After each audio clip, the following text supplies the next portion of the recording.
Hello guys, আসসালামু আলাইকুম। আশা করি সকলে ভালো আছেন। তো আজকে আবার আপনাদের মাঝে চলে এসেছি নতুন একটি ব্লগ ভিডিও নিয়ে। তো আজকের এই ব্লগ ভিডিওতে আমি আপনাদের মাঝে বিস্তারিত আলোচনা করব। তো আমার পিছনে দেখতে পাচ্ছেন, এটা কিন্তু হচ্ছে পাট গাছ। তো আজকে আপনাদের মাঝে এই ব্লগ ভিডিওতে বিস্তারিত আলোচনা করব এই পাট গাছ নিয়ে। তো এই পাট গাছও কিন্তু আমি নিজে চাষাবাদ করেছি।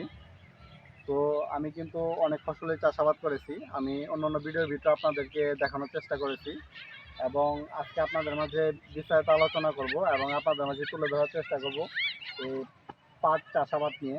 আমি কতটুকু জমির ওপর পাট চাষাবাদ করেছি এবং কী পরিমাণে টাকা এখানে অর্থ ব্যয় হয়েছে এবং এখান থেকে আমি কত টাকা তুলতে পারবো। তো এই পাট গাছে আপনার কী কী সার প্রয়োগ করতে হবে, তো সমস্ত কিছু নিয়ে আজকে বিস্তারিত আলোচনা করব আজকের এই ব্লগ ভিডিওতে। তো বন্ধুরা, যারা ব্লগগুলো দেখছেন তারা সম্পূর্ণ ব্লগটি দেখবেন, তাহলে আশা করি এই পাট গাছ সম্পর্কে আপনারা অনেক কিছু ধারণা পাবেন এবং আপনারা চাইলে এই ব্লগ ভিডিওগুলো দেখার মাধ্যমে কীভাবে পাট চাষাবাদ করতে হয় এবং পাট চাষাবাদ করতে পাট খেতে কী কী সার প্রয়োগ করতে হয়, তো সমস্ত কিছু আপনারা জানতে পারবেন এবং কি বুঝতে পারবেন।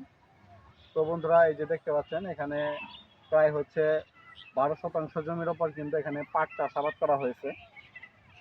তো পাট চাষাবাদ করতে গেলে কিন্তু অনেক ধাপ কিন্তু অতিক্রম করতে হয়, যেমন সেচ আছে এবং সার প্রয়োগ আছে এবং আরও বিভিন্ন পদক্ষেপ রয়েছে, নিড়ানি আছে।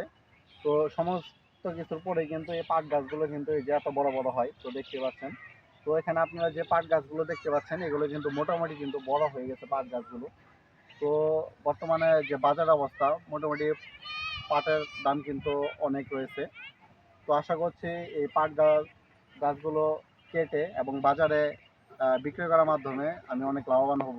তো বন্ধুরা, যারা আমার চ্যানেলের ব্লগগুলো দেখছেন এবং যারা নতুন সদস্য রয়েছেন, তারা অবশ্যই চ্যানেলটিকে সাবস্ক্রাইব করে রাখবেন। তো সকলে ভালো থাকবেন। আসসালামু আলাইকুম।